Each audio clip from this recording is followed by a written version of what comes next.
नमस्कार दोस्तों, आप सभी का स्वागत है कोऑर्डिनेट ज्योमेट्री के एक और वीडियो में। अब हमारा टॉपिक शुरू होने वाला है हाइपरबोला। निर्देशांक ज्यामिति का लास्ट टॉपिक है।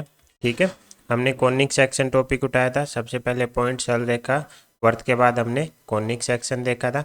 ठीक है, कॉनिक सेक्शन जब हमने शुरू किया था तो वहाँ हमने बताया था क्या कि एक बिंदु होगा, उसकी एक स्थिर बिंदु से दूरी, एक स्थिर बिंदु से दूरी और एक रेखा से लंबवत दूरी, और उसका अनुपात क्या रहता है, अचर रहता है। उसमें हमने देखा था कि ई अगर आपका क्या आ जाए, ग्रेटर देन 1 आ जाए तो क्या देगा हमें, ये कॉनिक सेक्शन क्या देगा, हाइपरबोला देगा। ठीक है, तो ये वाली डेफिनेशन तो वैसे हम ऑलरेडी देख चुके हैं। अतिपरवलय क्या होता है, ऐसे बिंदु का बिंदुवत होता है जो समतल में इस प्रकार गमन करता है कि समतल में स्थित एक स्थिर बिंदु, उस स्थिर बिंदु को आगे चल के हम क्या बोलेंगे, नाभि बोलेंगे, उससे दूरी लेनी है। और एक हमारे पास क्या होगी, स्थिर रेखा, जिसे हम क्या बोलेंगे, नियता बोलते हैं, उससे दूरी लेनी है। और उनका हमें क्या लेना है, अनुपात लेना है, जो कि क्या रहे, अचर रहे। ये हमारी क्या है, सभी कॉनिक सेक्शन में यहाँ तक तो डेफिनेशन सेम ही थी, बस वो अचर क्या है, एक से अगर अधिक है तो वो हमारा क्या हो जाएगा, अतिपरवलय हो जाएगा। हमारे पास क्या होगा, सेम एक स्थिर बिंदु होगा, एक क्या होगा हमारे पास, स्थिर बिंदु होगा जिसे हम नाभि बोलेंगे। एक हमारे पास क्या होगी, स्थिर रेखा होगी जिसे हम नियता बोलेंगे। हम एक वेरिएबल बिंदु लेंगे और उसका क्या निकालेंगे, पथ, बिंदु पथ निकालेंगे। इस प्रकार की इन दोनों से दूरी हमेशा क्या रहे, दूरी क्या रहे, हमेशा दूरी का अनुपात हमेशा क्या रहे, अचर रहे। तो ऊपर हमें क्या लेना होता है, स्थिर बिंदु से दूरी, और नीचे लेना होता है रेखा से दूरी का अनुपात लेना होता है। और ये अचर को हमने आगे चल के क्या बोल दिया था, ई, जो कि हमारे वक्र की क्या कहलाती थी, उत्केंद्रता कहलाती थी। अब अगर ये हमारा ग्रेटर देन 1 है तो इसका जो बिंदु पथ आएगा वो कैसा निकल के आएगा, अति परवलय निकल के आएगा, जिसकी अगर हम स्ट्रक्चर की बात करें तो कुछ ऐसी आएगी। दो परवलय एक दूसरे की तरफ पीठ के करे हुए खड़े हो। ठीक है, अब ये हमारा अति परवलय हो गया। इसमें हमें क्या ध्यान रखना है, ये ग्रेटर देन 1 होगा, और तो वही है कॉनिक सेक्शन वाली चीज़ है, बिंदु से दूरी का अनुपात लेना है, किससे, रेखा से दूरी के अनुपात का। जैसा हमने अपने दीर्घवृत्त में देखा था, हमारे पास क्या थे, दो स्थिर बिंदु लेके, ये दूसरी डेफिनेशन थी कि दो स्थिर बिंदु हो, उससे एक वेरिएबल बिंदु की क्या ले, दूरियां ले, और उनका योग हमने क्या देखा था, कांस्टेंट देखा था। तो उस केस में हमने क्या बोला था, हमारा क्या आया था, दीर्घवृत्त आया था। इसी प्रकार अगर हमने क्या लिया, इन स्थिर बिंदुओं से क्या ली, अगर F1 F2 स्थिर बिंदु है, उनसे दूरियों का क्या ले लिया, अंतर ले लिया। जैसे PF1 आ गई माइनस PF2। मोड क्यों ले रहे हैं, क्योंकि हमें अंतर क्या लेना है, पॉजिटिव लेना है। अगर ये कांस्टेंट 2a आ रहा है तो इस केस में जो इसका जो वक्त, इस बिंदु का जो बिंदु पथ निकल के आएगा वो हमारा क्या निकल के आएगा, अति परवलय निकल के आएगा। दीर्घवृत्त में हमने क्या लिया था, योग लिया था। अति परवलय में हम क्या लेंगे, दूरियों का अंतर लेंगे। तो अति परवलय दूसरे शब्दों में क्या हो सकता है कि एक ऐसे बिंदु का बिंदुपथ है जिसकी दो स्थिर बिंदुओं से दूरियों का अंतर क्या रहता है, इस बार नियत रहता है, और ये स्थिर बिंदु इसकी क्या बन जाएंगी, ये इसकी नाभियां बन जाएंगी। तो जैसा हमारे दीर्घवृत्त में दो नाभियां थी, उसी प्रकार अपने अति परवलय में भी क्या रहने वाली है, दो नाभियां रहने वाली हैं। अब हम इसी डेफिनेशन से क्या करेंगे, इसकी मानक समीकरण निकालेंगे जैसा हमने दीर्घवृत्त में किया था। तो हम मान लेते हैं, पहला बिंदु ले लेते हैं C,0, हम x पे मान के चलते हैं। ठीक है, और दूसरा बिंदु ले लेते हैं -C,0। यानी अगर ये x है, ये हमारा केंद्र है, तो इसे C दूरी पर तो क्या ले लिया इधर F1, और C दूरी पर इधर क्या ले लिया F2। तो इसके निर्देशांक क्या हो गए, C,0 और -C,0, और F1 F2 बराबर कितनी हो गई, 2C हो गई। तो अब हमें पता है एक बिंदु लेना है, हमने वेरिएबल बिंदु ले लिया क्या, x, y। इससे क्या करना है, हमें दोनों से दूरियां निकालनी है। तो सबसे पहले दूरियां निकाल लेते हैं। PF1 आ जाएगी, क्या लग जाएगा, दूरी का सूत्र लग जाएगा, x - c का whole square plus Y square. इसी प्रकार PF2 आ जाएगी, x + c का whole square plus Y square. अब इन दूरियों का हमें क्या लेना है, अंतर लेना है। जैसे ही अंतर लेंगे और उसको हमें क्या ले लेना है, कांस्टेंट 2a के बराबर ले लेना है।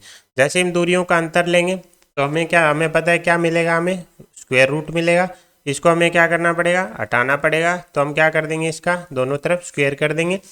स्क्वायर करेंगे तो ये तो दोनों हट जाएंगे, लेकिन एक +2 इंटू PF1 इंटू PF2 भी आएगा, तो यहाँ पे फिर स्क्वायर आएगा। फिर एक बार दोबारा हमें क्या करना पड़ेगा, स्क्वायर करना पड़ेगा। किसको हटाने के लिए, स्क्वायर रूट को हटाने के लिए। इसको जैसे ही सोल्व करेंगे हमारे पास एक समीकरण निकल के आएगी, x² divided by a² minus y² divided by c² minus a² बराबर 1। ऐसी कुछ समीकरण हमारी निकल गई आ गई थी किसमें, दीर्घवृत्त के केस में। क्योंकि इन दोनों की समीकरणें क्या है, एक जैसी हैं, तो हम कोशिश करेंगे कि यहाँ पे दीर्घवृत्त को भी साथ साथ में हम क्या करें, रिवाइज करते जाएं और चीज़ों को क्या करते जाएं, इंटरलिंक करते जाएं। वहाँ पे आई थी a² माइनस c² बराबर 1, यही आया था। और यहाँ पे हमने देखा था a² माइनस c² को हमने क्या माना था, b², और हमने माना था कि a क्या होगा, c से बड़ा होगा। फिर हमने क्या लिया था, c बराबर a ले लिया था, और e बराबर क्या गया था, c बाई ए। हमें पता c क्या है, a से छोटा है, इसका मतलब e क्या आएगा, 1 से छोटा। और दीर्घवृत्त में ये हमारी उत्केंद्रता क्या होती है, 1 से छोटी। वही चीज़ हम यहाँ करेंगे, c² माइनस a² बराबर क्या मान लेंगे, b² मान लेंगे।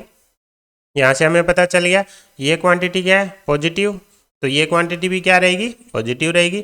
इसका मतलब c² क्या रहेगा, a² से बड़ा, यानी c क्या रहेगा, a से बड़ा। तो इस केस में हमारा a c से छोटा था, यहाँ c क्या है, a से बड़ा। आगे चल के हम c बराबर क्या ले लेंगे, अगेन सेम ही प्रोसेस है, a ही लेंगे। e बराबर क्या आ जाएगा, c बाई ए। हमें पता है c a से बड़ा है, तो यहाँ से हम क्या बोल सकते हैं, c by A greater than 1 आएगा, यानी e हमारा क्या आएगा, ग्रेटर देन 1 आएगा। तो इसमें अगर इसको हम b² से रिप्लेस कर देते हैं तो हमारी जो मानक समीकरण बन जाएगी वो क्या बन जाएगी, x² divided by a² minus y² divided by b² बराबर 1। तो सबसे ज़्यादा इंपॉर्टेंट हमारे लिए बस यही है कि ये समीकरण निकल के आएगी। अब वो दो बिंदु कैसे आएगी वो हमारे लिए ज़्यादा इंपॉर्टेंट है नहीं। दूसरा हमने क्या माना, c² माइनस a² बराबर b² माने, और c बराबर आगे चल के क्या मान लेंगे, a ही मान लेंगे। जैसे यही मानेंगे ये क्या हो जाएगा, a² c² माइनस a² बराबर b²। तो यहाँ से आ जाएगा e² माइनस 1 बराबर क्या आ जाएगा, b² divided by a²। e² की वैल्यू आ जाएगी 1 plus b² divided by a²। तो ये क्या आ गई, हमारे अति परवलय की उत्केंद्रता निकल के आ गई। जो f1 और f2 बिंदु माने थे c,0, तो c बराबर a ही ले लिया, तो a,0 ये हमारी क्या होगी, नाभि। इसी प्रकार दूसरा बिंदु माइनस c,0 लिया था, तो माइनस a,0, ये दो हमारी क्या हो गई, नाभियाँ हो गई, नाभियाँ हो गई।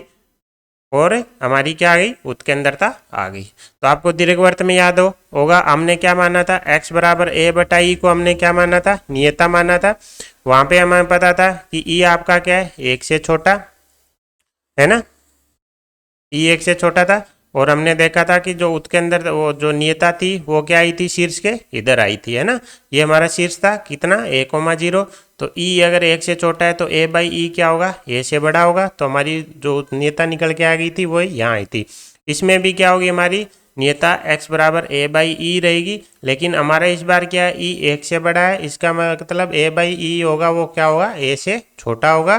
तो जब हम दीर्घ ये अतिपरवलय बनाएंगे तो ये आएगा, ये जो शीर्ष निकल के आएगा आगे चल के हम देखेंगे ये a,0 आएगा। तो हमें पता है a बाई ई क्या है, a से छोटा। तो x बराबर a बाई ई रेखा कहाँ आएगी, इस बार यहाँ आएगी। ठीक है, तो इसको आप ही हद तक किससे रिलेट कर सकते हैं, परवलय से भी रिलेट कर सकते हैं। हमने देखा इसका जो डायग्राम आएगा वो कुछ ऐसा निकल के आएगा, और इसमें ये हमारी क्या हो जाएगी, पहली नाभि, ये हमारी दूसरी नाभि। x बराबर a बाई ई नियता इस बार कहाँ आएगी, इसके पीछे आएगी। नाभि की तरफ मुंह खुल रहे हैं और उसके बैक साइड में क्या आएंगी, नियताएं आएंगी। तो एक तरीके से ये जो हमारे दो परवलय होते थे, y² बराबर 4ax और y² बराबर माइनस 4ax वाला सा सिमिलर सा केस है। नाभि उसके विपरीत साइड क्या आएगी, नियता आएगी। ठीक है, तो नियता आ गई और हमारी नाभि आ गई। अब इसमें अगर हम देखें तो ये जो है हमारा ये बिंदु क्या है, परवलय का प्रतिच्छेद बिंदु है किसके साथ, एक्स एक्स के साथ। अब इसमें हम देखते हैं कि जो ये एक्स एक्स है ना, इसको हम क्या बोलेंगे, इसको हम बोलेंगे हमारी कौन सी एक्स, अनुप्रस्थ एक्स। जैसा हमारा दीर्घवृत्त में था, दो अक्ष होती थी, दीर्घ अक्ष और लघु अक्ष। यहाँ पे दीर्घ और लघु का कॉन्सेप्ट नहीं है, एक अनुप्रस्थ होगी जो कि कौन सी है, जिसपे नाभियाँ स्थित होंगी, और उसके जो लंबवत रेखा होगी वो क्या कहलाएगी, लंबवत रेखा कौन है, वाई एक्स है, वो हमारी कहलाई जाएगी संयुग्मी अक्ष। अगर हम देखें X square divided by A square minus Y square divided by B square बराबर 1 है हमारा। इसमें अगर वाई बराबर 0 रख देते हैं तो एक्स बराबर क्या आ जाएगा, प्लस माइनस ए। तो ये क्या आ जाएंगे, प्रतिच्छेद बिंदु आ जाएंगे, किसके साथ, एक्स एक्स के साथ। तो इस बिंदु को अगर ए बोले तो ये क्या हो जाएगा, ए डैश। तो अनुप्रस्थ एक्स के जो सिरे हैं ए और ए डैश, ये हमारे क्या बन जाएंगे, शीर्ष बन जाएंगे। जैसा हमने दीर्घवृत्त में देखा था वैसा ही कुछ कॉन्सेप्ट चल रहा है। और ए डैश क्या क्या हो जाएगी, हमारी दीर्घ अनुप्रस्थ अक्ष की लंबाई हो जाएगी। सेम हमारे इस पे दो बिंदु लेंगे, कौन कौन से, बी और बी डैश। बी हमारा लेंगे 0, बी और बी डैश हम लेंगे 0, -बी। और ये हमारी बी डैश क्या हो जाएगी, संयुग्मी अक्ष हो जाएगी। और इसकी लंबाई कितनी हो जाएगी, 2b हो जाएगी। अब ये जो दोनों अक्षें जहाँ कटेंगी, जैसा दीर्घवृत्त में था वैसे ही ये क्या हो जाएगा, इसका केंद्र हो जाएगा। तो हमने क्या देख लिया, दीर्घवृत्त में सॉरी अतिपरवलय में हमने क्या देख लिया कि दो नाभियाँ होंगी प्लस माइनस a,0, दो नियताएं होंगी plus minus a divided by जैसा दीर्घवृत्त में था। अब यहाँ पे क्या होंगी, संयुग्मी अक्ष होगी और अनुप्रस्थ अक्ष होगी। अनुप्रस्थ अक्ष वो होगी जिसपे हमारी क्या स्थित होंगी, नाभियां स्थित होंगी। और संयुग्मी अक्ष क्या होगी, अनुप्रस्थ अक्ष के तो लंबवत प्लस कहाँ से जाएगी, केंद्र से गुजरेगी। यानी संयुग्मी अक्ष और अनुप्रस्थ केंद्र का पॉइंट ऑफ इंटरसेक्शन क्या कहलाता है, हमारे अतिपरवलय का केंद्र कहलाता है। और अनुप्रस्थ अक्ष पे जहाँ पे हमारा अतिपरवलय क्या करेगा, अनुप्रस्थ को कट करेगा, वो क्या कहलाएंगे, हमारे शीर्ष कहलाएंगे। जैसा हमारा किस में था, दीर्घवृत्त में था। तो काफ़ी हद तक वही चीज़ें चल रही है, बस फर्क ये है कि वहाँ ई क्या था, <1 था, यहाँ ई क्या है, 1 से बड़ा है। और ये हमारी फाइनली क्या है, ये हमारा डायग्राम है किसका, अतिपरवलय का। यहाँ पे क्या आएंगी, नाभियाँ आएंगी जैसा परवलय में आती हैं। बैक साइड में क्या आएंगी, नियताएं आएंगी। ये ए डैश शीर्ष हो जाएगा, ये भी शीर्ष हो जाएगा, ये क्या हो जाएगा, केंद्र हो जाएगा। और इस पे एक बिंदु बी डैश लेंगे तो ये क्या हो जाएगी, हमारी संयुग्मी अक्ष हो जाएगी। अब देखो जैसा हमने देखा था कहाँ पे, एक तो ये हो गया अतिपरवलय का, ये क्या आ गया, हमारा एक टाइप का मानक समीकरण आ गया। आपको याद हो दीर्घवृत्त में हमने देखा था कि हमारी हर बार क्या थी, मानक समीकरण एक ही थी। लेकिन हमारा हमारा किस पे मेन फोकस था कि ए बी से बड़ा है या फिर ए बी से छोटा है। उसके अकॉर्डिंग हमारे पास दो शेप आती थी, एक ये वाली और एक ये वाली। तो इसमें हमारी दीर्घ अक्ष और लघु अक्ष चेंज हो जाती थी। और वो चेंज होती हमारा सारी चीज़ें चेंज हो जाती थी, क्योंकि दीर्घ अक्ष पे हमारी क्या होंगी, नाभियाँ। तो इसमें नाभियाँ थी यहाँ पे और इसमें नाभियाँ थी यहाँ पे। और हमें पता है लघु अक्ष के हमारी दीर्घ अक्ष के जो परपेंडिकुलर थी वो हमारी क्या थी, नियताएं। तो इसमें नियताएं ऐसी थी और इसमें नियताएं ऐसी थी। फिर सारी चीज़ें चेंज हो गई थी। लेकिन इसमें ए और बी का ग्रेटर देन वाला और लेस देन वाला कोई कॉन्सेप्ट नहीं है। इसमें क्या है, एक तो ये अतिपरवलय आएगा जिसका डायग्राम अभी हमने देखा कैसा है हमारा, ऐसे वाला आया। दूसरा इसमें होगा X square divided by A square minus Y square divided by B square बराबर -1। इसमें किस पे डिपेंड होगा, ये कांस्टेंट चेंज होगा। एक में +1 होगा और दूसरे में -1 होगा। इसका जो डायग्राम आएगा वो कैसा आएगा, इसका डायग्राम कुछ ऐसा निकल के आएगा। ठीक है, ऐसा निकल के आएगा। इसमें क्या होगा, यहाँ पे हमारी नाभियाँ स्थित होंगी F1 F2। तो हमारी नाभियाँ अब y एक्सेस पे तो 0, ±b हो जाएगी। यहाँ पे हमारी क्या होंगी, नियताएं y बराबर b बाई और y बराबर -b/e। अब ये b डैश हमारे क्या हो जाएंगे, शीर्ष हो जाएंगे। तो शीर्ष क्या हो जाएंगे हमारे 0, ±b। केंद्र आज भी वही रहेगा। इस पे एक बिंदु ए डैश और ए होगा। ए डैश हमारी क्या हो जाएगी, अब संयुग्मी अक्ष हो जाएगी जिसकी लंबाई आज भी 2a ही रहेगी। बी डैश हमारी क्या होगी, अब अनुप्रस्थ अक्ष हो जाएगी। अक्षें चेंज हो जाएंगी जिसकी लंबाई आज भी 2b रहेगी। इसमें आपको याद हो a लेस देन b का कॉन्सेप्ट था, जबकि इसमें कांस्टेंट का फर्क आएगा। अगर +1 है तो ये वाली शेप, -1 है तो ये वाली शेप। फिर बाकी चीज़ें जैसे यहाँ पे चेंज की थी वैसे ही हमारी यहाँ पे चेंज हो जाएंगी। इनको हम आगे चल के जब प्रत्येक अतिपरवलय की हम क्या कुछ टर्म देखेंगे डिटेल में। शीर्ष क्या होते हैं, केंद्र क्या होता है, नाभि, नियताएं, नाभिलम के सिरे, उनकी लंबाई। ये देखने के बाद एक बार हम डिटेल में क्या है इन दोनों को अलग से डिस्कस कर लेंगे इसके बाद। ठीक है, तो अभी के लिए हमारे पास हमें पता चल गया कि दो प्रकार के अतिपरवलय होते हैं, एक इस शेप वाले और एक इस शेप वाले। इस शेप वाले में कांस्टेंट +1, सिर्फ कांस्टेंट का क्या रहेगा, डिफरेंस रहेगा। यहाँ पे ए ग्रेटर देन बी वाला और ए लेस देन बी वाला कॉन्सेप्ट नहीं है। अब हम अतिपरवलय से संबंधित कुछ टर्म्स देख लेते हैं। जैसा हमने दीर्घवृत्त में देखा था, ऑलमोस्ट चीजें सेम चलेंगी। ठीक है, जैसा हमने उसमें देखा था, वहां पे भी क्या थी, हमारी x और y में दोनों में समीकरण वो क्या थी, द्विघात थी। यानी x को अगर -x से रिप्लेस कर दे रहे थे तो भी क्या था, हमारा वैल्यू चेंज नहीं हो रही थी, है ना, सेम ही चीज आ रही थी। यानी x बराबर 0 के प्रति वो क्या है, सममित है। x बराबर 0 बोले तो y x के प्रति सममित है। इसी प्रकार वक्र में अगर y को -y से रिप्लेस कर देते हैं, x² divided by A square -y² divided by b² बराबर 1 में अगर हम x को -x से रिप्लेस कर दें या फिर y को -y से कर दें तो कोई फर्क पड़ेगा? अगर नहीं पड़ेगा, क्यों? क्योंकि स्क्वायर है ऊपर, माइनस का वो क्या कर जाएगा, एडजस्ट कर जाएगा। जैसे y को -y से रिप्लेस करें कोई फर्क नहीं पड़ेगा। इसका मतलब y बराबर 0 के प्रति क्या होगा, सममित। y बराबर 0 हमारी क्या होती है, x। तो इसका मतलब हमारा वक्र क्या है, दोनों अक्षों के प्रति सममित है।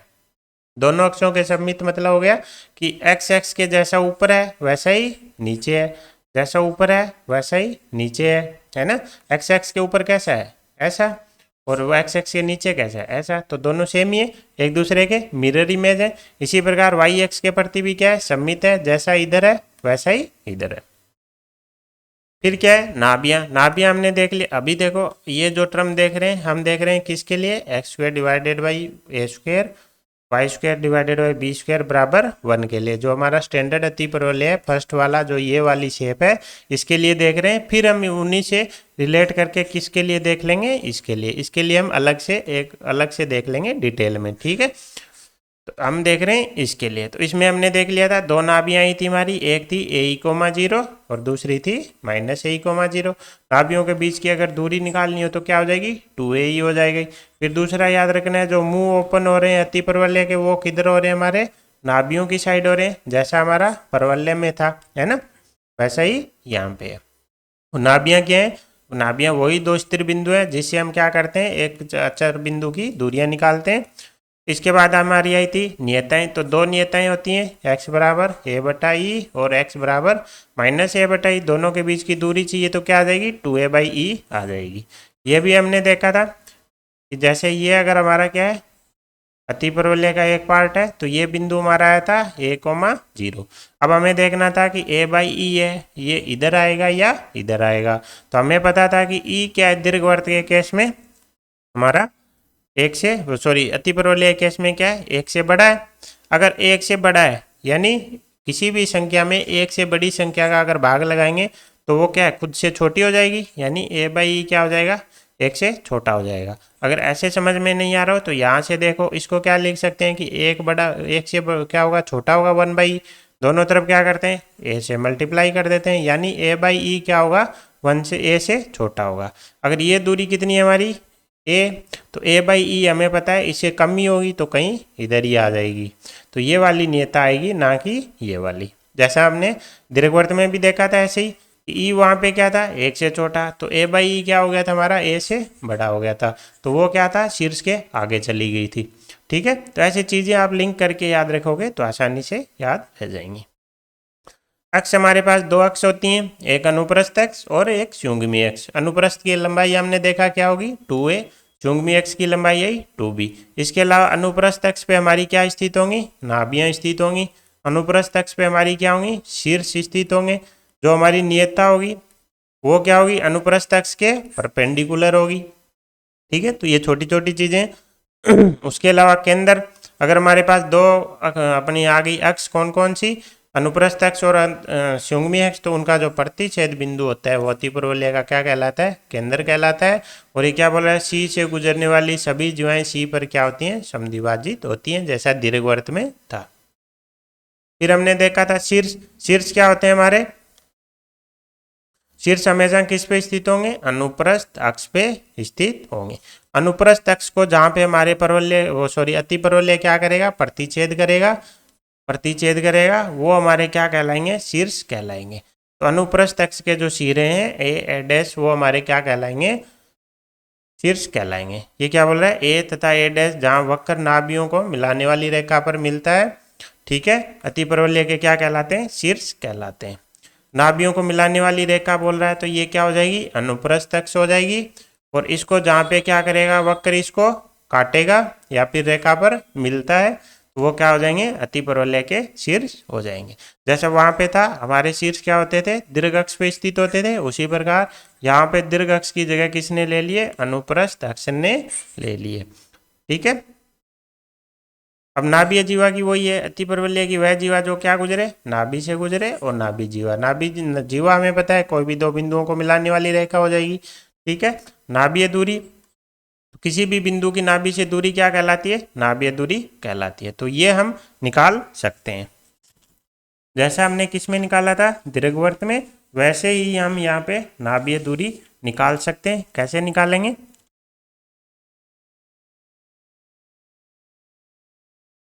इसके लिए हम क्या करेंगे, जैसा हमने परवलय में भी किया था, हम क्या करेंगे, हमारी बेसिक डेफिनेशन यूज करेंगे, है ना। तो इसमें हमारी ये दो x बराबर a बटा ई और माइनस a बाई ई क्या होगी, नियताएं होगी। ये पहली क्या होगी, नाभि होगी। ये दूसरी क्या होगी, नाभि होगी। हमने क्या लिया, कोई बिंदु P लिया x, y। अगर ये है तो हमें पता है इसकी x एक्स से लंबवत दूरी क्या हो जाएगी, y, और y एक्स से लंबवत दूरी की लंबाई x हो जाएगी। ये हमें बेसिक कोऑर्डिनेट में पता है। हमें पता है ये दूरी कितनी है हमारी, a बाई ई है। हमें तो क्या चाहिए, ये दूरी, इसको हम क्या बोल देते हैं, PM। ये मान लेते हैं S1। अगर हमें चाहिए क्या, PS1, जो कि किसके बराबर होगी, E इंटू PM के, बेसिक डेफिनेशन से कॉनिक सेक्शन की।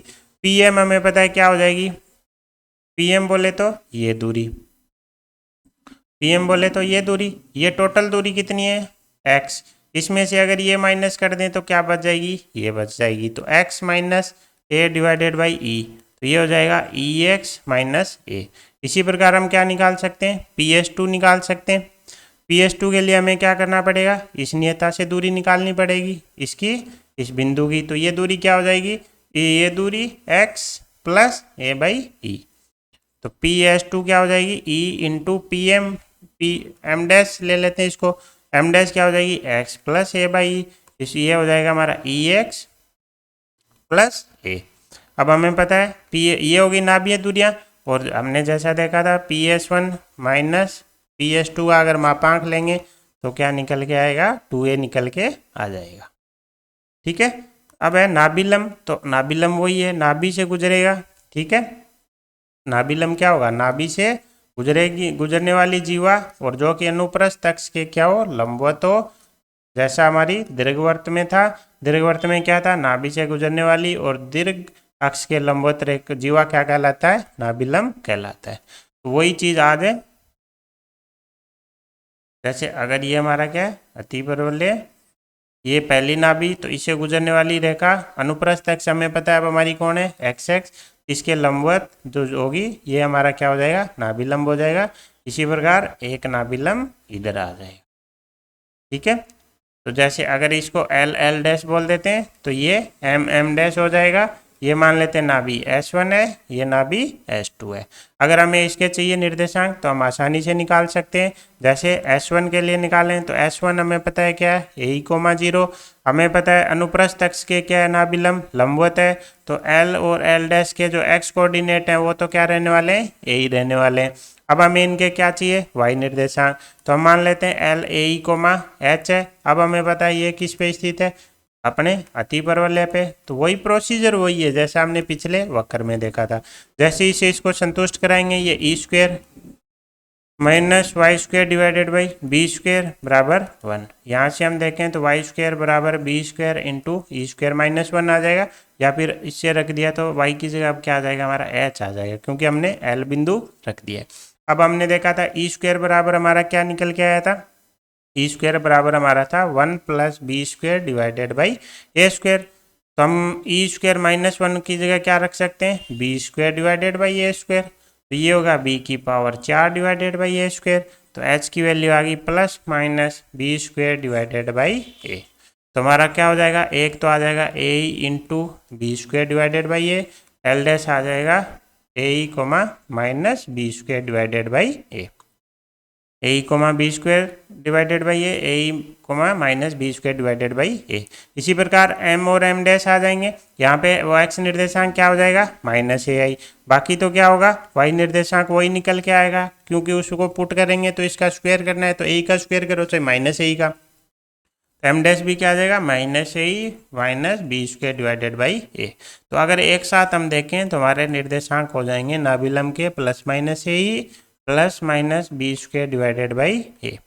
अब हमें पता है कि ये दूरी कितनी है इस बिंदु का, वाई निर्देशांक बोले तो एक्स एक्स से लंबवत दूरी, ये वाली कितनी है बी स्क्वायर डिवाइडेड बाई ए, ये बी स्क्वायर डिवाइडेड बाई है, ये भी बी स्क्वायर डिवाइडेड बाई है, तो इसकी लंबाई कितनी हो जाएगी 2b स्क्वायर डिवाइडेड बाई ए। या तो ऐसे देख लो चाहे, या फिर आपके पास निर्देशांक है क्या लगा दो डिस्टेंस फॉर्मूला लगा दो, तो वहाँ से भी आ जाएगी दूरी कितनी आ जाएगी 2b square divided by A. तो ये हमें वैसे डायरेक्ट याद होनी चाहिए। तो नाभिलंब में हमारे क्या आ गए शीर्ष नाभिलंब के एंड पॉइंट आ गए, और इसको देखते ही हमारे पास आ जाएगी नाभिलंब की लंबाई भी आ जाएगी। नाभिलंब के बाद अगला देखते हैं हम अतिप्रवलय की क्या उत्केंद्रता, एसेंट्रिसिटी मतलब उत्केंद्रता, जिसे हम क्या दर्शाते हैं ई से। तो पहला तो हमारा वही है कि बिंदु से दूरी पी एस बराबर ई इंटू पी एम से, यानी ई क्या होती है बिंदु से दूरी और रेखा से दूरी का अनुपात होता है।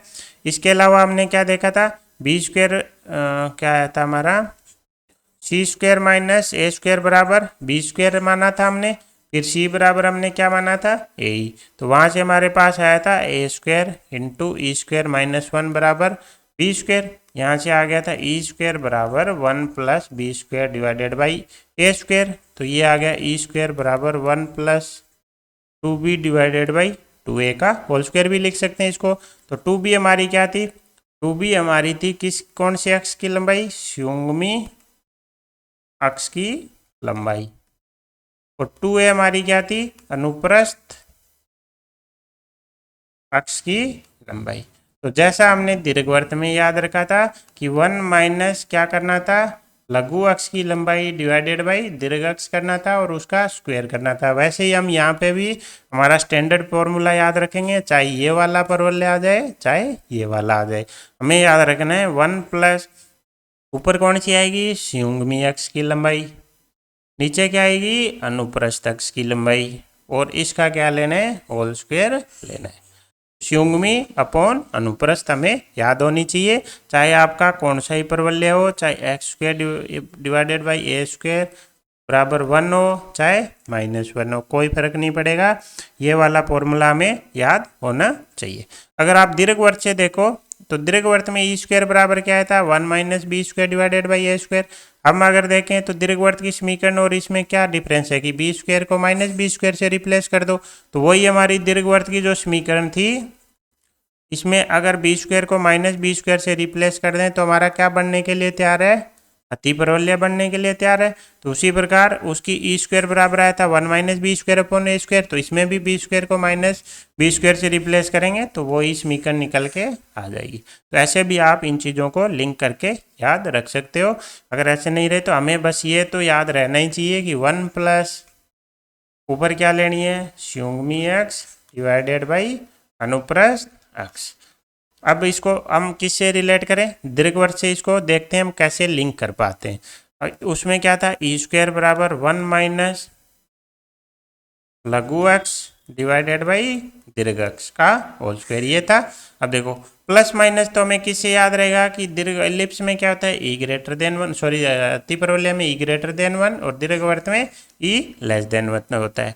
लेकिन अगर आपको ध्यान हो तो देखो यहाँ पे आनी तो 2 अक्ष ही हैं, इसमें लघु अक्ष और दीर्घ अक्ष है, इसमें संयुग्मी और अनुप्रस्थ अक्ष है। यहाँ पे तो हमने याद रख लिया था कि इसको 1 से छोटा बनाना है ताकि ये पूरी क्वांटिटी क्या रहे पॉजिटिव, क्योंकि ई स्क्वायर क्या है पॉजिटिव क्वांटिटी है, तो उसके लिए हमने याद रख लिया कि छोटे को बड़े से डिवाइड कर दो। अब हमें पता है दीर्घ अक्ष पे हमारी क्या होती हैं नाभियां होती हैं, उसी प्रकार अनुप्रस्थ अक्ष पे क्या होती है हमारी नाभियां होती हैं। तो हमें सिंपल सी बात है जिस पे नाभियां होना उस अक्ष की लंबाई हमें कहाँ लेनी है डिवाइड में लेनी है, यानी हर में लेनी है, चाहे आपका दीर्घवृत्त हो चाहे अतिप्रवलय हो। आप ऐसी चीज़ों को रिलेट करके याद कर सकते हो। यानी ई स्क्वायर बराबर 1, चाहे प्लस हो चाहे माइनस। नीचे कौन सी एक्स आएगी? जिस पर नाभियाँ हैं, और ऊपर बची हुई एक्स आ जाएगी और उसका स्क्वायर आ जाएगा।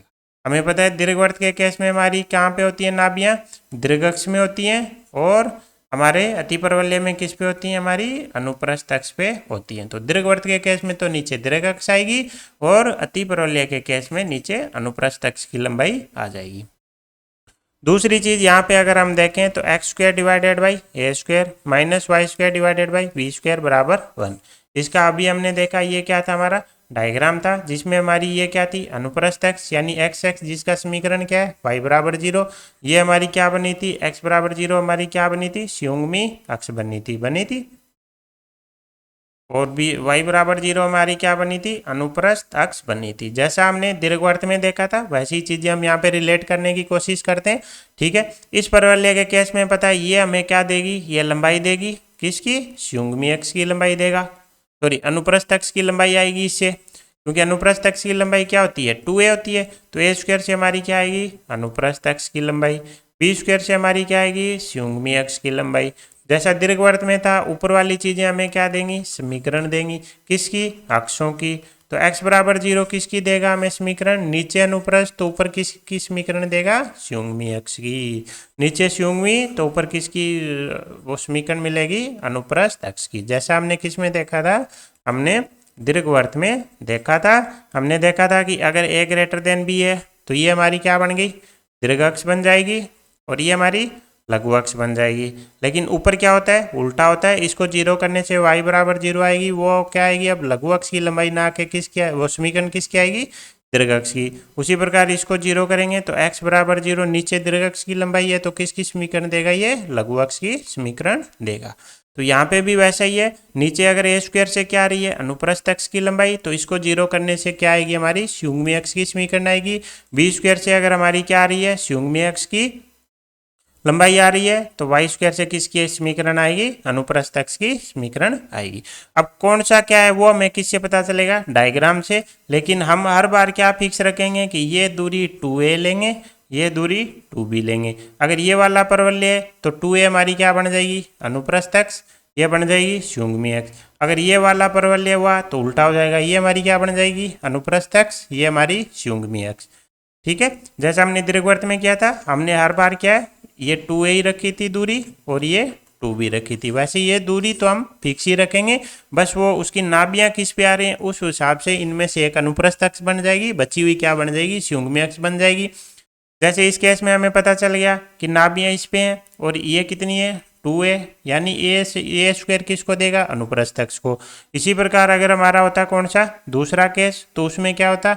ये 2b है ना, 2b पे हमारी क्या है? नाभियाँ, तो 2b हमारी क्या है? अनुप्रस्थ अक्ष। तो दूसरे केस में ये हमारी क्या बन जाएगी? अनुप्रस्थ अक्ष बन जाएगी। ठीक है, फोकल डिस्टेंस प्रॉपर्टी में कुछ नहीं है। जैसा हमने अभी देखा कि दो बिंदुओं से जो नाभियाँ हैं उनसे दूरियों का जो डिफरेंस है वो क्या है? हमारा कांस्टेंट है, बराबर 2a। अभी थोड़ी देर पहले ही हमने निकाला था क्या? नाभीय दूरियां जब हम देख रहे थे, किसी भी बिंदु की नाभि से दूरी देखनी है तो हम नाभि से ना निकाल के किससे निकालेंगे? नियता से निकालेंगे।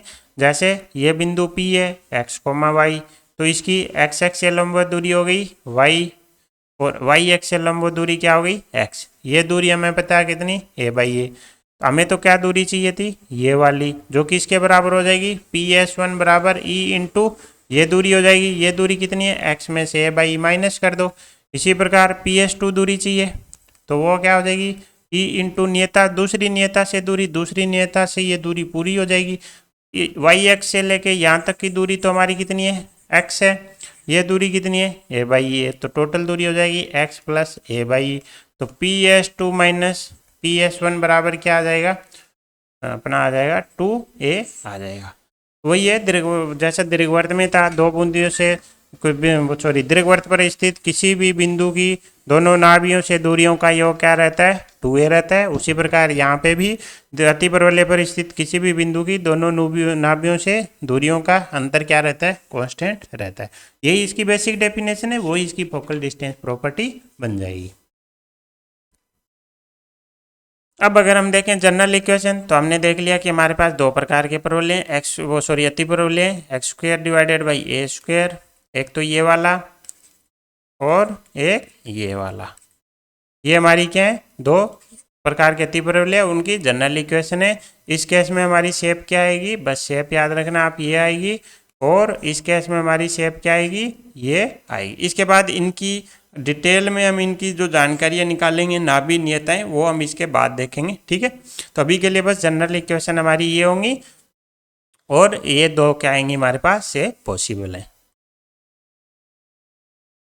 इसके अलावा पैरामीट्रिक इक्वेशन, ये क्या बोल रहा है कि A sec theta B tan theta क्या है, इस परवलय पर थीटा के सभी वास्तविक मानों के लिए इसको क्या करेगा, संतुष्ट करेगा। तो ये इसकी क्या बन जाएगी, प्राचलिक समीकरण बन जाएगी। जैसा हमने दीर्घवृत्त में क्या निकाला था, दीर्घवृत्त पर कोई भी बिंदु निकालने के लिए वहां पे देखा था हमने थीटा, थीटा उत्केंद्रता कोण आया था, जो किससे आया था, हमारा सहायक वर्ग से आया था। सेम केस इसमें लगेगा। अभी के लिए बस याद रख लो कि ए बराबर एक्स बराबर ए सेक थीटा, वाई बराबर बी टेन थीटा था। थोड़ी देर में ही हम देखेंगे, सहायक वर्ग लेंगे तब हम देखेंगे कि ये कैसे आता है। तो वहां पे हमारा क्या था, दीर्घवृत्त में A cos theta B sine theta, तो यहाँ पे क्या है, ए सेक थीटा और बी टेन थीटा। किसके लिए, इस दीर्घवृत्त के लिए, उसके लिए अलग आएगा। वहां पे क्या था, दोनों बार फिक्स था, लेकिन यहाँ पे क्या है, जैसे ही ये +1 बदलेगा -1 में, तब इसका ये नहीं रहेगा, पैरामीट्रिक कोऑर्डिनेट चेंज हो जाएगा। वो अभी हम सहायक वर्त में देखें कैसे निकालना है। इसके बाद क्या है, कॉन्जुगेट हाइपरबोला, ये हमारे काम का है। हम इसमें क्या बोल रहा है कि जो हमारा कोई भी दिया गया अति परवलय, जैसे ये ले लेते हैं X square divided by A square minus Y square divided by B square बराबर 1। हमें पता है इसकी शेप क्या आएगी, कुछ ऐसी आएगी, जिसकी ये क्या है, अनुप्रस्थ अक्ष, और ये इसकी क्या है, संयुग्मी अक्ष है। अब ये क्या बोल रहा है, अगर हम इसमें क्या करें, अनुप्रस्थ तक संयुग्मी दिए गए अतिपरवलय के क्रम से संयुग्मी और अनुप्रस्थ बन जाए, यानी इस अतिपरवलय की जो अनुप्रस्थ अक्ष है वो दूसरे परवलय की क्या बन जाए, संयुग्मी अक्ष, और इसकी जो संयुग्मी अक्ष है वो दूसरे परवलय की क्या बन जाए, अनुप्रस्थ अक्ष बन जाए। तो दूसरा नया परवलय निकल के आएगा, वो इस परवलय का क्या होगा, संयुग्मी परवलय होगा। यानी हमें क्या करना है, इस परवलय की अनुप्रस्थ अक्ष है उसको क्या बना देंगे, संयुग्मी अक्ष। इसकी जो संयुग्मी अक्ष है उसको क्या बना देना है, अनुप्रस्थ अक्ष। जो नया परवलय निकल के आएगा वो क्या बन जाएगा, आपका इसका कॉन्जुगेट हाइपरबोला बन जाएगा। जैसे जैसे इसको हमने क्या बनाएंगे, अब अनुप्रस्थ अक्ष, तो नाभियां कहाँ आ जाएंगी, इस पे आ जाएंगी। अगर नाभियों की तरफ हमें पता है अतिपरवलय क्या खुलेगा, मुंह खुलेगा, तो शेप क्या आएगी, कुछ ऐसी आएगी, जिसकी ये क्या हो गई अब अनुप्रस्थ अक्ष, और ये क्या हो गई इसकी संयुग्मी अक्ष। तो ये जो रेड वाला जो अतिपरवलय निकल के आया है, ब्लैक वाले का क्या कहलाएगा, कॉन्जुगेट हाइपरबोला कहलाएगा। यानी अभी जो हम दो मानक समीकरण देख रहे थे, कौन सी, X square divided by A square minus Y square divided by B square बराबर 1, और दूसरी हमने बताई थी मानक समीकरण में बराबर में -1। ये दोनों आपस में क्या होते हैं, कॉन्जुगेट हाइपरबोला होते हैं, संयुग्मी अतिपरवलय होते हैं। अगर इसका संयुग्मी अतिपरवलय ये है तो इसका कौन होगा, ये होगा। क्यों, क्योंकि जो रेड वाला है इसकी जो अनुप्रस्थ अक्ष है वो अब इसकी क्या है, संयुग्मी अक्ष है, तो हो गया। और इसकी जो संयुग्मी अक्ष है वो इसकी क्या है, अनुप्रस्थ अक्ष है। तो यही तो कॉन्जुगेट हाइपरबोला में है, अक्ष आपस में क्या करनी है, चेंज करनी है। तो ये एक दूसरे के क्या होते हैं, कॉन्जुगेट हाइपरबोला होते हैं। इस केस में अगर हम बोलें जो हमारी अनुप्रस्थ अक्ष है उसकी लंबाई कितनी होगी, 2a, जो हमारी संयुग्मी अक्ष है उसकी लंबाई कितनी होगी, 2b। लेकिन इस केस में हमारी नाभियां किस पे चलेगी, वाई एक्सेस पे, जो कि हमारी क्या बनेगी, अनुप्रस्थ अक्ष, तो इसकी लंबाई क्या हो जाएगी, 2b, और संयुग्मी अक्ष की लंबाई क्या हो जाएगी, 2a। अगर याद हो आपको तो हमने थोड़ी देर पहले देखा था कि ये दूरी हम हमेशा क्या लेंगे, 2a, ये क्या लेंगे, 2b। बस डिपेंड करता है कि आपका परवलय की नाभियां किस पे हैं। इस केस में हमारी नाभियां किस पे हैं, 2a वाली रेखा पे, तो 2a वाली हमारी क्या बन जाएगी, अनुप्रस्थ अक्ष। इसमें क्या है, नाभियां हमारी क्या है, 2b वाली रेखा पे, तो 2b हमारी क्या बन जाएगी, अनुप्रस्थ अक्ष। बची हुई है वो क्या बन जाएगी, संयुग्मी अक्ष बन जाएगी। जैसे ये हो गया तो ई स्क्वायर बराबर हमें पता है क्या होता है 1 प्लस शुंगमी एक्स, ऊपर क्या आएगी शुंगमी एक्स यानी 2b डिवाइडेड बाई 2a का होल स्क्वायर, नीचे क्या लेनी है नाभी वाली, तो ये आ जाएगा 1 plus B square divided by A square. यहाँ पर अगर हम इसकी उत्तर अंदर था इसको E1 माने, इसको E2 मान लेते हैं, तो क्या हो जाएगा 1 प्लस नीचे क्या लेना है जिसपे नाभी है यानी 2b, ऊपर क्या आ जाएगी बची हुई का स्क्वायर, ये आ गया 1 plus A square divided by B square. तो आप देख रहे हो इनकी उत्केंद्रताओं में कैसे फर्क आ गया। ई स्क्वायर बराबर पहली तो आ गई 1 plus B square divided by A square, और E2 इसको अब क्या लिख सकते हैं हम अगर एलसीएम ले लिया तो A square plus B square divided by A square लिख सकते हैं। E2 का स्क्वायर बराबर क्या आया 1 plus A square divided by B square, बराबर क्या आ जाएगा A square plus B square divided by B square आ जाएगा। तो E1 स्क्वायर बराबर E1 स्क्वायर, या फिर हम क्या करें इनका व्युत्क्रम ले लेते हैं है ना, 1 अपॉन E1 स्क्वायर क्या हो जाएगा A square divided by A square plus B square. इसी प्रकार 1 अपॉन E2 का स्क्वायर क्या हो जाएगा B square divided by A square plus B square. अगर हम इनको जोड़ देते हैं तो इनका सम क्या बनने के लिए तैयार है, एलसीएम लेते ही 1, यानी E1 की पावर -2 प्लस E2 की पावर -2 बराबर क्या आ जाएगा 1 आ जाएगा। जहाँ पे अगर E1 अतिपरवलय की प्रवणता है तो E2 क्या है हमारी कॉन्जुगेट हाइपरबोला यानी शुंगमी अतिपरवलय की वो क्या है उत्केंद्रता, सॉरी उत्केंद्रता है। ये था हमारा क्या कॉन्जुगेट हाइपरबोले, ठीक है। बस ये दो पे ही हमारा पूरा टॉपिक चलेगा, हाइपरबोला और कॉन्जुगेट हाइपरबोला पे, जिसमें हमें पता चल गया कि अगर ये हमारा हाइपरबोला है तो इसका कॉन्जुगेट क्या आएगा ये वाला आ जाएगा। आता कैसे है शुंगमी एक्स क्या बन जाए इसकी, इसकी शुंगमी एक्स है वो इसकी क्या होगी अनुप्रस्थ एक्स, इसकी जो अनुप्रस्थ एक्स है वो इसकी क्या होगी शुंगमी एक्स, और इसी प्रकार उल्टा भी होगा। ई स्क्वायर हमें पता है क्या लेना है 1 प्लस स्क्वायर लेना है, नीचे कौन आएगा वो रेखा जिस पे नाभि है, नाभि किस पे होती है अनुप्रस्थ अक्ष पे, हमेशा ये वाली दूरी हम 2a लेंगे, तो इसमें नाभियां स्थित हैं इस पे, तो नीचे कौन आएगा 2a, बचा हुआ 2b ऊपर। इसके केस में 1 प्लस, अब नाभियां किस पे आ गई 2b वाली रेखा पे, तो नीचे कौन आ जाएगा 2b, ऊपर आ जाएगा 2a, यानी ऊपर रहेगी शुंगमी अक्ष नीचे रहेगी अनुप्रस्थ अक्ष। वो अक्ष जिस पे नाभियां हो वो हमें क्या रखनी है नीचे डिवाइड में रखनी है, ठीक है। तो ये हो गया हमारा अतिपरवलय के बारे में बेसिक, जिसमें हमने क्या देख लिया इनकी मानक समीकरण देख ली, जिसमें क्या है X square upon A square minus Y square upon B square बराबर +-1। इसके अकॉर्डिंग +1 है तो ऐसी शेप आ जाएगी, -1 है तो ऐसी शेप आ जाएगी। बाकी अब हमने क्या देख ली इसकी टर्म्स देख ली, एक इसमें क्या आएगी अनुप्रस्थ एक्स, अनुप्रस्थ एक्स जिसपे नाभियां स्थित हो, और इसके लंबवत क्या आएगी शुंगमी एक्स, और दोनों का प्रतिच्छेद बिंदु हमारा क्या कहलाएगा वो इसका केंद्र कहलाएगा, और अनुप्रस्थ अक्ष पे हमारे क्या स्थित होंगे शीर्ष स्थित होंगे, और अनुप्रस्थ अक्ष के लंबवत हमारी कौन होगी नियताएं होंगी। ये सारी बेसिक चीजें हमने देख ली। उसके बाद हमने नाभि लंब देख लिए, नाभि से गुजरने वाली, और अनुप्रस्थ अक्ष के लंबवत जो जीवाएं वो क्या है हमारे नाभि लंब है, वो क्या थे +-a ही और +-b square upon A square, जिससे इनकी लंबाई आ गई थी 2b स्क्वायर अपॉन ए। ये आ गया। अब हम देखते हैं ऑक्सिलरी सर्कल, जिसे हम क्या बोलते हैं सहायक वर्त। सेम हमने किस में देखा था दीर्घवृत्त में भी देखा था। इसकी क्या जरूरत पड़ती है कि किसी भी बिंदु के कौन से बिंदु जो हमारा अतिपरवलय पे स्थित है उसके क्या निकालने के लिए पैरामीटर कोऑर्डिनेट निकालने के लिए हमें क्या चाहिए थीटा चाहिए, वो हमें कौन देगा सहायक वर्त देगा। तो सबसे पहले तो इसकी डेफिनेशन वही है जैसा उसमें था, वहाँ पे क्या थी हमारी दीर्घ अक्ष, तो उसको व्यास मान लिया था हमने। यहाँ पे दीर्घ अक्ष की बजाय हमारी नाभियां किस पे स्थित हैं अनुप्रस्थ अक्ष पे, तो अब हम क्या करेंगे अनुप्रस्थ अक्ष को क्या मान लेंगे, जैसे ए डैश थी उसको क्या मान लेंगे व्यास मान लेंगे। तो व्यास मानकर जो हमारा वर्त आएगा वो हमारा क्या कहलाएगा सहायक वर्त कहलाएगा। तो दीर्घ वर्त से चीजों को लिंक करके चलेंगे तो आसानी रहेगी। अनुप्रस्थ अक्ष की जगह दीर्घ अक्ष की जगह अब किसने ले ली अनुप्रस्थ अक्ष में। दीर्घ वर्त के केस में क्या था दीर्घ अक्ष को व्यास मानकर बनाया गया वर्त क्या था सहायक वर्त। यहाँ पे क्या आ जाएगा अनुप्रस्थ अक्ष को व्यास मानकर बनाया गया वर्त सहायक वर्त।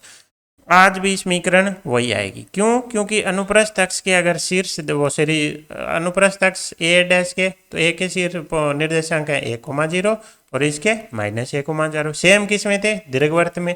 तो सेम समीकरण निकल के आई।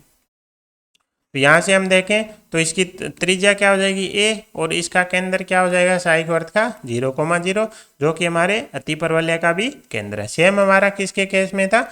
दीर्घवृत्त के केस में था। डेफिनेशन में तो कोई डिफरेंस है नहीं, लेकिन अब अगर हमें निकालना है क्या?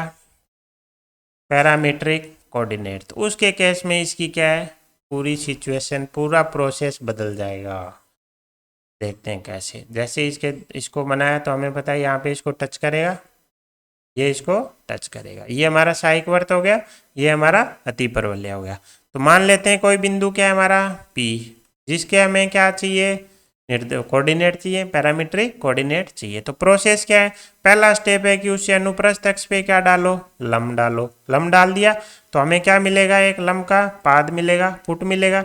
अब इस फुट से क्या करना है? हमें इस पे क्या करना है? जो सहायक वर्त है उस पे हमें क्या करनी है? स्पर्श रेखा खींचनी है। तो मान लेते हैं स्पर्श रेखा कुछ ऐसी आएगी। तो हमारा पहला स्टेप क्या हो गया? बिंदु पॉइंट पी लिया, उससे हमें क्या डालना है? हमें अभिलंब डालना है। अभिलंब हम किस पे डालेंगे? अनुप्रस्थ अक्ष पे डालेंगे। उससे हमें क्या मिलेगा? एक पॉइंट एन मिलेगा। उससे हमें उस पर क्या खींचनी है? टेंजेंट खींचनी है। टेंजेंट खींचने से हमें क्या मिल जाएगा? जो टेंजेंट है उसका क्या मिल जाएगा? स्पर्श बिंदु मिल जाएगा। अब हमें बस यही तो चाहिए था, हमें दीर्घ इस पे एक वर्त बिंदु आ गया। अब ये बिंदु आते ही हम क्या निकाल देंगे? P निकाल देंगे। ये बिंदु आते ही हमारे पास दो चीजें आ गई कि इसको अगर केंद्र से मिलाया तो ये हमें पता है त्रिज्या r है, तो दूरी r है, ये एंगल थीटा मान लेते हैं। तो थीटा हमारा क्या उठ जाएगा? वही उत्केंद्र कोण हो जाएगा जैसा दीर्घवृत्त के केस में था। तो इसमें प्रोसेस याद रखना, दीर्घवृत्त से क्या है? अलग है। दीर्घवृत्त में तो क्या था? इसके अंदर ही था। दीर्घवृत्त हमने क्या किया था? बिंदु लिया था, है ना? बिंदु लिया था, उसे क्या डाल दिया था? लंब, और इसके निर्देशांक निकाल लिए थे। लेकिन इसमें क्या है? पहले हमें बिंदु किस पे लेना है? अतिपरवलय पर। अतिपरवलय पर क्या लेना है? पॉइंट लेना है। पॉइंट से हमें क्या डालना है? अभिलंब डालना है। किस पे डालेंगे? अनुप्रस्थ अक्ष पे डालेंगे। वहां से हमें क्या मिलेगा? एक बिंदु मिलेगा। उससे हमें क्या करना है? एक स्पर्श रेखा खींचनी है। किस पे? हमारे सहायक वर्त पे। जैसे सहायक वर्त पे स्पर्श रेखा खींचेंगे, एक बिंदु Q मिलेगा, जिसके निर्देशांक क्या हो जाएंगे? ए कोस थीटा और ए साइन थीटा। हालांकि इसकी हमें जरूरत नहीं पड़ेगी। ठीक है, तो हमने उस बिंदु के लिए क्या निकाल लिया? दीर्घवृत्त पे ये कोण थीटा मान लिया। अब जैसे ही ये हो गया, ये अगर O माने तो हम ट्राइंगल ले लेते हैं। कौन सा? OQN। इसको क्या करते हैं? बाहर निकाल लेते हैं। हमें पता है 90 डिग्री Q पे बन रहा है। अगर इसको O माने तो ये क्या बन जाएगा? N बन जाएगा। Q द्वारा किस पे? O पे बनाया गया कोण कितना है? थीटा है। O से Q की दूरी कितनी है? A है। अब देखो हमें तो क्या चाहिए? ये चाहिए ON। हमें पता है ON हमारी क्या बनने वाली है? H बनने वाली है। क्यों? क्योंकि P बिंदु की y अक्ष से लंबवत दूरी कितनी है? H। तो ये इस पे क्या है? अभिलंब। तो इस बिंदु की भी इससे क्या हो जाएगी? लंबवत दूरी H। या फिर मैं बोलूँ कि इसके निर्देशांक क्या होंगे? H, 0। तो आपको तो क्या चाहिए? ON चाहिए। ON बोले तो H चाहिए। हमारे पास करण है, आधार है, क्या लगा देंगे? Cos theta. कोस थीटा क्या हो जाएगा? आधार बटा करण। तो H बराबर क्या आ जाएगा? A sec theta. इससे हमारा क्या है? P का x कोऑर्डिनेट तो आ गया। अब हमें क्या चाहिए? y coordinate. y कोऑर्डिनेट के लिए क्या करेंगे? हमें पता है ये क्या है? हमारा अतिपरवलय पे भी स्थित है बिंदु h कोमा के। तो इसको संतुष्ट करा देते हैं। h बराबर क्या है हमारा? a sec theta. तो ये क्या आएगा? a square sec square theta, तो a स्क्वायर कैंसिल हो जाएगा। ये आ जाएगा k square divided by b square बराबर 1। तो k square divided by B square बराबर आ जाएगा सेक स्क्वायर थीटा -1, जो कि हमारा क्या बन जाएगा? Ten square theta. तो k बराबर क्या आ जाएगा? b टेन थीटा आ जाएगा। तो हमारा जो बिंदु था वो क्या आ गया? a सेक थीटा और b टेन थीटा। तो सहायक वर्त का बस यही काम होता है कि हमें क्या दे दे? अतिपरवलय पे बिंदु के पैरामीट्रिक कोऑर्डिनेट दे दे। थोड़ी देर पहले हमने प्राचलिक रूप में देखा था कि अतिपरवलय की प्राचलिक समीकरण क्या हो जाएगी? x बराबर a सेक थीटा y बराबर b tan थीटा, तो वो यहाँ से निकल के आती है। अब इसमें हमें याद रखना है ये सिर्फ किसके लिए अप्लीकेबल है, सिर्फ इस वाले परवलय के लिए, वो सॉरी अति परवलय के लिए अप्लीकेबल है जिसका डायग्राम ये वाला होता है। -1 वाले के लिए सारा सिनेरियो चेंज हो जाएगा। तो इसमें हमें क्या है, एक तो प्रोसेस याद रखना है। प्रोसेस में क्या करना है, बिंदु पी लिया, उससे क्या डालो, लंब डालो, लंब डालने से एक बिंदु आएगा, बिंदु से टेंजेंट खींचो, टेंजेंट से एक स्पर्श बिंदु आएगा, क्या बन गया, ट्राइंगल बन गया, जिसमें हमें ये दूरी पता है, ये दूरी हम निकाल सकते हैं क्योंकि ये एंगल हमें पता है। अब हम देखते हैं क्या, जो दूसरा परवलय हमारा कौन सा, x² upon a² minus y² upon b² बराबर -1 के लिए अगर हमें निकालना पड़े क्या, यही कोऑर्डिनेट निकालना पड़े, तो हम क्या कर सकते हैं। तो सबसे पहले तो हमें पता है डायग्राम क्या आएगा हमारा, कुछ ऐसा आएगा, ये अति परवलय आ गया। अब हमारी अनुप्रस्थ अक्ष कौन है, ये शीर्ष क्या है, b अनुप्रस्थ अक्ष। अब इनको अगर अब हम क्या मानेंगे, व्यास मान के क्या बना देंगे, एक वर्त बना देंगे, तो वो हमारा क्या बन जाएगा, सहायक वर्त बन जाएगा, जिसकी त्रिज्या कितनी है इस बार, b, पहले क्या थी a। तो इस केस में हमारा सहायक वर्त क्या आ जाएगा, x² प्लस y² बराबर b²। क्यों, क्योंकि हमें तो क्या करना है, अनुप्रस्थ अक्ष को क्या मानना है, व्यास मानना है। इस बार अनुप्रस्थ अक्ष के सिरे क्या है, 0b और 0 -b, ये हमारे क्या बनेंगे अब व्यास के एंड पॉइंट। तो इससे हमारा क्या आ जाएगा, सहायक वर्त आ जाएगा, x² प्लस y² बराबर b²। सेम प्रोसेस अप्लाई करना है, प्रोसेस में कोई भी चेंज नहीं होगा। क्या लेना है, सबसे पहले बिंदु ले लिया p h, k, उससे क्या करना है, अब हमारी क्या है, अब इधर लंब नहीं डालेंगे, क्यों, क्योंकि इधर हमारी अनुप्रस्थ अक्ष नहीं है, अनुप्रस्थ अक्ष कौन है, y एक्सेस है, तो इस पे क्या डाल देना है, लंब डाल दिया, क्या आ गया, बिंदु n। अब n के निर्देशांक हमें पता है क्या हो जाएंगे, 0, k हो जाएंगे, या फिर मैं बोलूँ ये दूरी हमें पता है कितनी होने वाली है, k होने वाली है अगर जरूरत पड़ी तो। अब हमें क्या करना है, इससे एक स्पर्शरेखा खींचनी है, तो ये एक स्पर्शरेखा खींच दी, मान लेते हैं ये बिंदु आ गया Q आते ही हमें पता चल गया इसको केंद्र से मिलाने वाली रेखा का ये एंगल कितना होगा, थीटा लेना है, ये एंगल क्या लेना है, थीटा, और ये कितना है, b। तो अगर हम ये एंगल थीटा है, तो जो एंगल इधर वाला क्या हो जाएगा, ये वाला एंगल कितना हो जाएगा हमारा, π/2 या 90 माइनस थीटा हो जाएगा। अब हम क्या करते हैं, ये हमारा जो ट्राइंगल है ना OQN, इसको बाहर उठा लेते हैं, समकोण त्रिभुज है, इसको क्या करते हैं, बाहर निकाल लेते हैं, बाहर निकाल लिया, ये O हो गया, ये Q हो गया, ये N हो गया। Q पर 90 डिग्री है, O पे हमें एंगल देख लिया हमारा कितना है, 90 माइनस थीटा है, ये दूरी K है, ये दूरी B है, तो अगेन क्या लग जाएगा, कोस 90 माइनस थीटा बराबर आ जाएगा क्या, आधार बटे करण। तो यहाँ से आ गया साइन थीटा बराबर b/k, तो k बराबर क्या आ गया, b कोसेक थीटा। तो एक निर्देशांक तो P बिंदु का आ गया। अब क्या दूसरे निर्देशांक की हम क्या की सहायता ले लेंगे, अति परवलय की सहायता ले लेंगे, इससे क्या करेंगे, संतुष्ट करा देंगे। h, k से संतुष्ट कराने, माइनस क्या आएगा, b² cosec square theta divided by b², तो क्या बचेगा, कोसेक स्क्वायर थीटा बराबर -1, या फिर हम बोले h² डिवाइडेड बाई a² बराबर कोसेक स्क्वायर थीटा -1। हमें पता है अपना कोसेक स्क्वायर थीटा -1 बराबर क्या होता है, कोट स्क्वायर थीटा। तो h बराबर क्या आ जाएगा, a कोट थीटा, तो हमारा बिंदु क्या आ जाएगा, a cot theta, b cosec theta. तो अब यहाँ पे एक चीज नोटिस करने वाली है कि जब हम दीर्घवृत्त पढ़ रहे थे, या फिर हमने पढ़ा था कौन सा, हमने क्या पढ़ा था, हाँ दीर्घवृत्त पढ़ा था, दीर्घवृत्त पढ़ रहे थे, तो हमारा जो बिंदु, हमारे पास दो केस थे कि a ग्रेटर देन b और a लेस देन b, लेकिन दोनों ही केस में हमारा क्या था, ये जो निकल गया था पैरामेट्रिक कोऑर्डिनेट वो क्या था, सेम था, लेकिन इस केस में क्या है, अलग अलग है। x² upon a² minus y² upon b² बराबर 1 के लिए तो क्या है, a sec theta b tan theta, जबकि x² upon a² minus y² upon b² बराबर -1 के लिए क्या है, क्या निकल गया है हमारा, a cot theta b cosec theta. ये कितना है, a cot theta b cosec theta. ठीक है। तो ये आ गया हमारा सहायक वर्त, जिससे हम क्या निकालते हैं, प्राचलिक कोऑर्डिनेट निकालते हैं। अब देखो जो बेसिक जो डेफिनेशन है वो हमारी क्या रहेगी, सेम ही रहेगी। जब दीर्घवृत्त था तो हमने वो अक्ष उठाई जिसमें हमारी क्या है, नाभियां, तो वहां पे वो अक्ष को क्या नाम दिया गया था, दीर्घ अक्ष। तो हमने बोल दिया भाई दीर्घ अक्ष के जो पॉइंट है ना उनको व्यास मान लो। जबकि अति परवलय में हमारी क्या है, जिसपे नाभियां स्थित है उसे हमने क्या नाम दे रखा है, अनुप्रस्थ अक्ष। तो यहाँ पे हम बोल देंगे कि अनुप्रस्थ अक्ष को व्यास मान लो। इस मतलब जिसपे नाभियां स्थित हैं उसको हमें क्या मानना है, अक्ष मानना है, अक्ष नहीं सॉरी व्यास मानना है। उससे जो वर्त निकल के आएगा वो क्या कहलाएगा, सहायक वर्त। सहायक वर्त का बस इतना ही काम है कि हमें क्या दे दे, पैरामीट्रिक कोऑर्डिनेट निकाल के दे दे।